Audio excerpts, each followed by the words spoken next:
अस्सलाम वालेकुम स्टूडेंट्स। इस वीडियो में हम लोग बात करेंगे एस्थमा की। एस्थमा बेसिकली एक रिवर्सिबल कंडीशन है जिसमें जो है ना ऑब्स्ट्रक्शन हो जाती है लार्ज एंड स्मॉल एयरवेज की। किस वजह से हो रही थी? Due to hyperresponsiveness to various stimuli. अब ये स्टिमुलाई जो है ना कोई भी इम्यूनोलॉजिकल स्टिमुलाई भी हो सकता है और नॉन इम्यूनोलॉजिकल स्टिमुलाई भी हो सकता है। तो हम इन स्टिमुलाई की बात कर लेते हैं। बेसिकली ये स्टिमुलाई जो है ना इरिटेंट्स हो सकते हैं जिसमें एयर पोल्यूशन, कोल्ड या स्मोक वगैरह हो सकती है, रेस्पिरेटरी इन्फेक्शंस हो सकते हैं, वायरल हो या फिर माइकोप्लाज्मा वगैरह हो, या फिर कुछ लोगों में एक्सरसाइज भी एक स्टिमुलेंट के तौर पे एक्ट करता है। इनहेल्ड डस्ट माइट्स हो गई हमारे पास, इसके अलावा इंजेस्टेड एलर्जेंस हो गई, चेंजेस इन द वेदर हो गई। इसके अलावा जो है ना हमारे पास क्या हो सकते हैं? इमोशनल स्ट्रेस है हमारे पास, कुछ सर्टेन मेडिकेशंस है सच एज एस्पिरिन, ये भी एक स्टिमुलेंट के तौर पे एक्ट कर रहा होता है। गैस्ट्रोइसोफेजियल रिफ्लेक्स है, साइनोसाइटिस, ये सब जो है ना हमारे पास एस्थमा के ट्रिगर फैक्टर्स हैं। वो ट्रिगर हैं या वो स्टिमुलाई हैं जो कि जो है ना हमारे पास एस्थमा को कॉज कर रहे हैं। ठीक है, इसके अलावा जो है ना अगर हम लोग पीरियड्स में बात कर रहे हैं तो इसकी फर्दर एस्थमा की दो टाइप्स होती है। एक में हमारे पास होती है रिकरेंट वीजिंग और सेकंड वन है हमारे पास क्रॉनिक एस्थमा। अब हमारे पास एक minute, chronic asthma recurrent waging क्या होता है? रिकरेंट वेजिंग जो है ना हमारे पास एक तो अर्ली चाइल्डहुड में हो रही होती है। ठीक है, सेकेंडली जो है ना प्राइमरी ट्रिगर करती है किसी भी रेस्पिरेटरी वायरल इन्फेक्शन की वजह से। ठीक है, और ये रिजॉल्व हो जाती है 4 to 5 years of the life में। ठीक है, आपने याद रखना है रिकरेंट वेजिंग अर्ली चाइल्डहुड में हो रही है, mostly primarily respiratory viral infection की वजह से होती है। ठीक है, हम लोग क्रॉनिक एस्थमा की बात कर लेते हैं। बेसिकली क्रॉनिक एस्थमा जो है ना ज़्यादातर एसोसिएटेड होता है एलर्जी से। ठीक है, कोई भी एलर्जी स्टिमुलेंट हो गया, एक्सरसाइज हो गई, इनहेल्ड डस्ट पार्टिकल्स हो गए, या वेदर चेंजेस हो गई, एयर पॉल्यूशन हो गया, सिगरेट स्मोक वगैरह। ठीक है, ये हमारे पास जो है ना ज़्यादातर लेटर चाइल्डहुड में हमारे पास डेवलप हो रही होती है और ये भी अडल्टहुड में भी मिलती है। अब मेन डिफरेंस याद रखना है आपने, respiratory viral infection, major cause allergy. ठीक है, पैथोफिजियोलॉजी की अगर हम लोग बात करें तो एस्थमा अब हम कब से पढ़ते हुए आ रहे हैं पैथोफिजियोलॉजी में कि एस्थमा की वजह से हमारे पास मेनली कुछ पैथोगनोमिक साइंस मिलेंगे। इसमें क्या होता है कि बेसिकली एस्थमा है क्या? एक इन्फ्लेमेटरी कंडीशन है ना लंग्स की। इसमें क्या होता है कि सबसे पहले इन्फ्लेमेशन होगी। इन्फ्लेमेशन क्या करवाएगा? इन्फ्लेमेशन होगी, ब्रोंकोस्पाज्म करवाएगा। ठीक है, ये जो ब्रोंकोस्पाज्म है ना ये जो है ना सेकेंडरी टू इन्फ्लेमेशन है। ये दोनों चीज़ें जो है ना चल रही होंगी एस्थमा में। अगर हमें एस्थमा का अटैक आता है ना तो हमें कौन कौन से पैथोलॉजिक कंपोनेंट्स मिल सकते हैं? सबसे पहले हमने बात करी कि हम लोगों को क्या मिलेगा? ब्रोंको स्पाज्म मिलेगा, ब्रोंको कंस्ट्रिक्शन मिलेगी या स्मूथ मसल की कॉन्ट्रैक्शन की वजह से। ठीक है, सेकेंड वन हम लोग को क्या मिलेगा कि म्यूकस की प्रोडक्शन हम लोग को एक्सेस मिलेगी, म्यूकस की प्रोडक्शन। थर्डली एडिमा और इन्फ्लेमेशन मिल रही होगी हमें एयरवेज की। ठीक है, ये सब किस वजह से होता है मैं आपको आगे बताती हूँ। फोर्थली हमारे पास क्या हो रहा होगा कि इन्फिल्ट्रेशन होगी इन्फ्लेमेटरी सेल्स की। अब ये जो इन्फ्लेमेटरी सेल्स है ना इसमें हमारे पास आ जाते हैं ईजनोफिल्स आ जाते हैं, न्यूट्रोफिल्स आ जाते हैं, इसके अलावा बेसोफिल्स आ जाते हैं, मैक्रोफेजेस आ जाते हैं। ये सब जो है इन सब की इन्फिल्ट्रेशन होगी। फिफ्थली हमारे पास जो है ना डेस्कुमेशन, एपिथेलियल सेल्स जो डेस्कुमेटेड हुए होते हैं और इन्फ्लेमेटरी सेल्स मिलेंगे, हम इसको कहेंगे desquamation of epithelial and inflammatory cells मिलेंगे।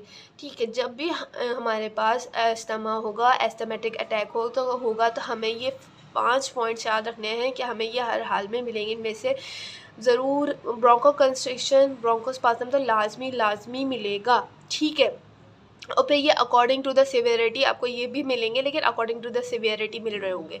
जितनी ज़्यादा सिवियरिटी होगी उतने ज़्यादा पॉइंट्स होंगे।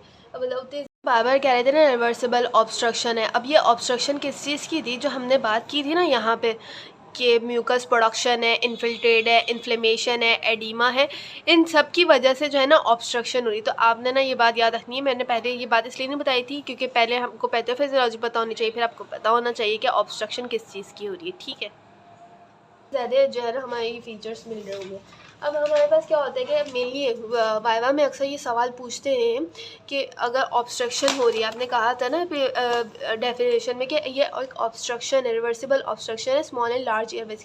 तो ये ऑब्स्ट्रक्शन जो है ना हमारे पास किस फेस पे हो रही है?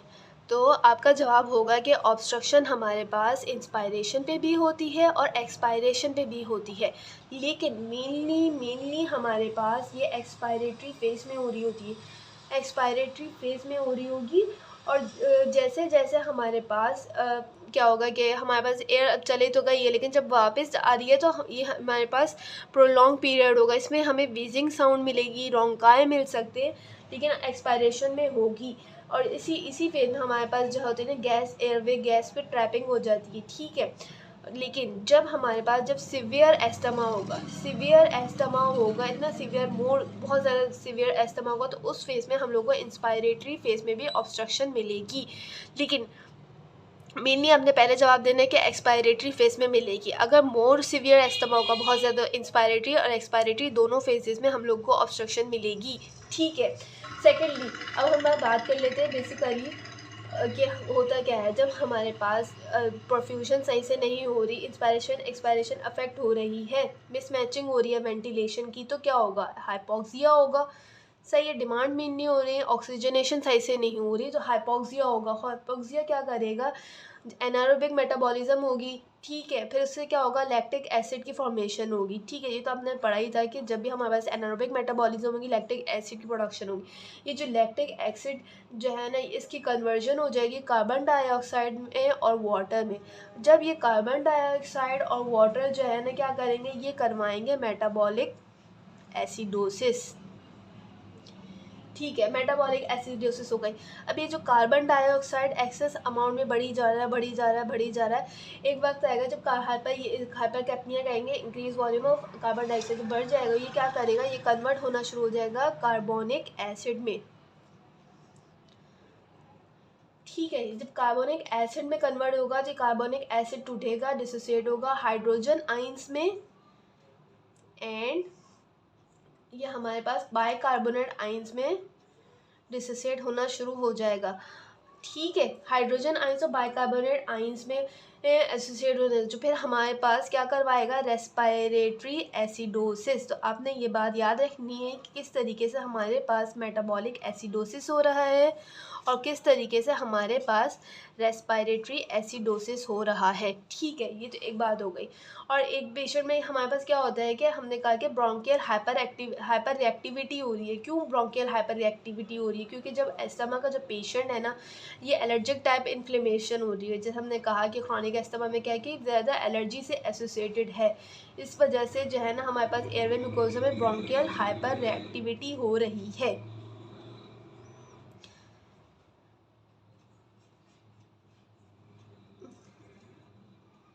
थर्डली अब हम लोग जो है ना आईजीई और मैसल की बात कर लेते हैं। जैसा कि हम लोग बार बार हर दफ़ा से पढ़ते हुए आ रहे हैं, जो हमारे पास इम्यून रिलेटेड ट्रिगर्स होते हैं वो क्या करते हैं? जब भी एलर्जन आएगा हमारे पास क्या होगा? हमारी बॉडी में आईजीई लेवल्स बढ़ जाएंगे। इस अभी आईजीई लेवल्स जो है ना हमारे पास मैस्ट सेल्स के साथ अटैच होते हैं, मैस्ट सेल्स की सरफेस पे मौजूद होते हैं। जब हमारे पास ये आईजीई लेवल्स और मैस्ट सेल्स पे क्या एलर्जेंस आके अटैच होना शुरू हो जाएंगे, तो क्या होगा कि मैस्ट सेल्स एक्टिवेट होंगे, तो फिर मैस्ट सेल्स रिलीज करेंगे histamine, leukotrienes, E4, platelet activating factor, ये सब जो है ना हमारे पास रिलीज़ करेंगे। जब ये सब फैक्टर्स रिलीज़ करेंगे तो क्या होगा? बेसिकली ये सब जो है ना हमारे पास फिर ब्रोंको कंस्ट्रिक्शन करवा रहे होंगे, म्यूकोजल एडिमा और इम्यून रिस्पॉन्सेस करवा रहे होंगे, इम्यून रिस्पॉन्सेस का इन्फिल्ट्रेशन हो रही होगी।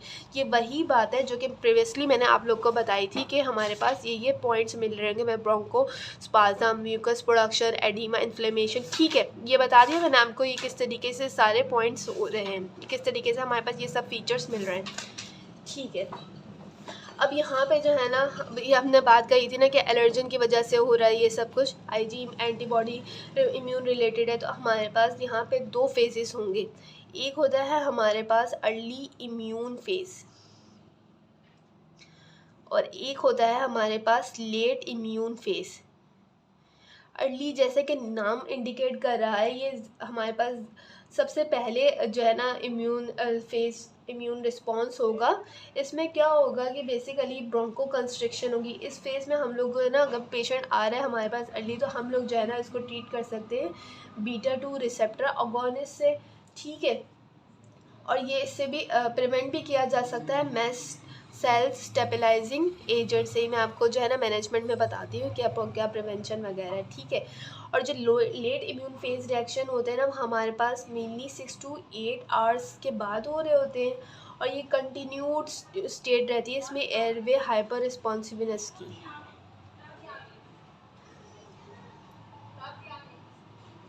ठीक है।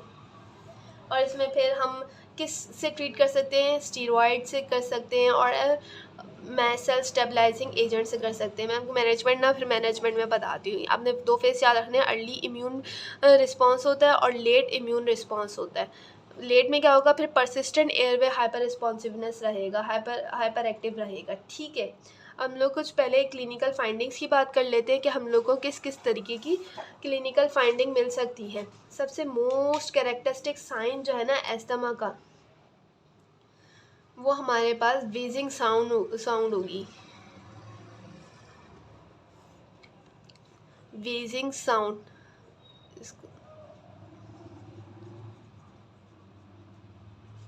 जो कि हमें ये बताएगी कि पेशेंट को एस्थमा है, ठीक है। इसके साथ साथ पेशेंट को जो है ना कफ हो सकती है, एसओबी हो सकता है, dyspnea, chest congestion, tachypnea, exercise intolerance भी हो सकती है, परसिस्टेंट कफ भी हो सकती है। ऐसा भी हो सकता है कि पेशेंट को नाइट कफ ज़्यादा है, एक्सरसाइज इंड्यूस कफ है, तो ये सब मिल सकता है, ठीक है।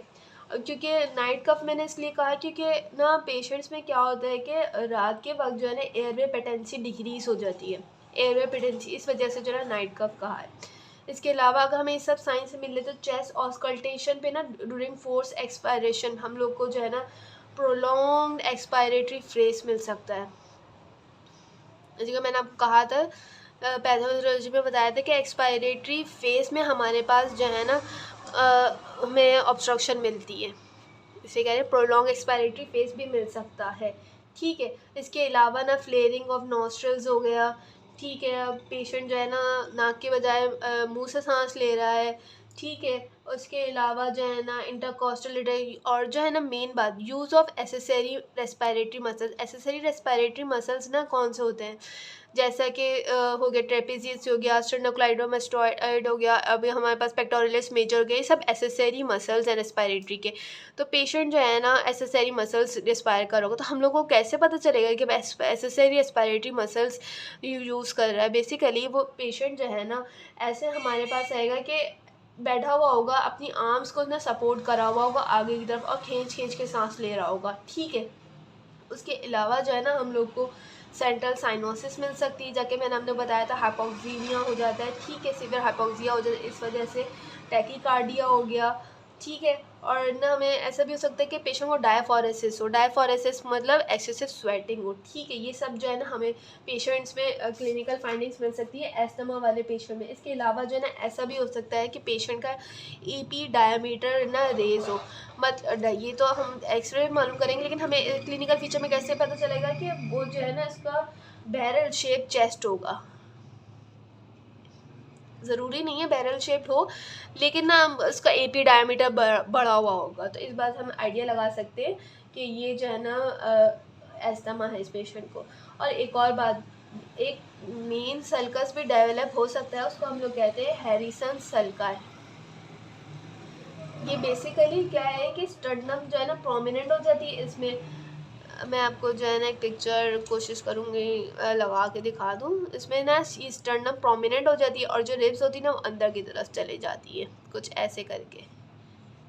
मैं पिक्चर कोशिश करती हूँ, हैरिसन सल्काई कहते हैं, लेकिन आपको नाम पता होना चाहिए कि हैरिसन सल्काई भी डेवलप हो जाता है क्लिनिकल फाइंडिंग्स में, ठीक है। और अकॉर्डिंग टू द सिवियरिटी ना फिर इसमें उसको डिवाइड कर देते हैं हम माइल्ड, मॉडरेट, सिवियर में। सिवियर में ज़ाहिर सी बात है माइल्ड में कम सिम्टम्स होंगे, जैसे कि अगर हम लोग शॉर्टनेस ऑफ ब्रेथ की बात करें तो हमें सिर्फ वॉक करते वक्त मिलेगी या रन करते वक्त मिलेगी, स्टेयर्स चढ़ते वक्त। फिर मॉडरेट में अगर हम कहेंगे तो हमें रेस्ट पे मिल रही है, और बच्चा जो है ना डिफ़िकल्टी हो रही है उसको फीडिंग में, ठीक है। और सीवियर में जो है ना वो फीड ही नहीं कर पा रहा है, इतनी उसको शॉर्टनेस ऑफ ब्रेथ हो रही है। तो ये माइल्ड, मॉडरेट ना सीवियर के कुछ क्राइटेरियाज हैं। और इसमें एक और चीज़ हम लोग देख लेते हैं, जैसे कि हमने कहा कि वैसे तो हम लोग नहीं करते होते पार्शियल प्रेशर ऑफ ऑक्सीजन, लेकिन अगर फंक्शनल असेसमेंट करेंगे तो हम लोग को पार्शियल प्रेशर ऑफ ऑक्सीजन भी ना इसमें नॉर्मल, माइल्ड में नॉर्मल मिलेगा, मॉडरेट में जो है ना मॉडरेट में हमें 42 मॉडरेट में हमें 60 mmHg से ज़्यादा मिलेगा, और इसमें हमें सीवियर में हम लोगों को मिलेगा 60 mmHg। पॉसिबल साइनोसिस भी मिल रही होगी, ठीक है। तो इस तरीके से हम लोग ना असेस कर रहे होते हैं कि माइल्ड है, मॉडरेट है या सिवियर है। और भी पैरामीटर्स होते हैं इसको असेस करने के, जैसे कि रेस्पिरेटरी रेट है। अब रेस्पिरेटरी रेट ना माइल्ड वाले में जो है ना इंक्रीज़ होगा, मॉडरेट में जो है ना मॉडरेट में भी इंक्रीज़ होगा रेस्पिरेटरी रेट, लेकिन सिवियर में ना बहुत ज़्यादा हो जाएगा कि 30 ब्रेथ पर मिनट से भी ज़्यादा हमारे पास रेस्पिरेटरी रेट आ रहा होगा। तो इस बेसिस पर हम लोग डिवाइड कर देते हैं कि माइल्ड है, मॉडरेट है, सिवियर। जैसे रेस्पिरेटरी रेट हो गया, पार्शियल प्रेशर ऑफ ऑक्सीजन हो गया, शॉर्टनेस ऑफ ब्रेथ हो गई, साइन सिम्टम और फंक्शनल असेसमेंट के बेसिस पर डिवाइड करते हैं माइल्ड, मॉडरेट और सिवियर को, ठीक है। नेक्स्ट हम लोग ना बात कर लेते हैं कि क्या क्या इन्वेस्टिगेशंस होंगी, वो हम लोग नेक्स्ट पार्ट में बात करते हैं।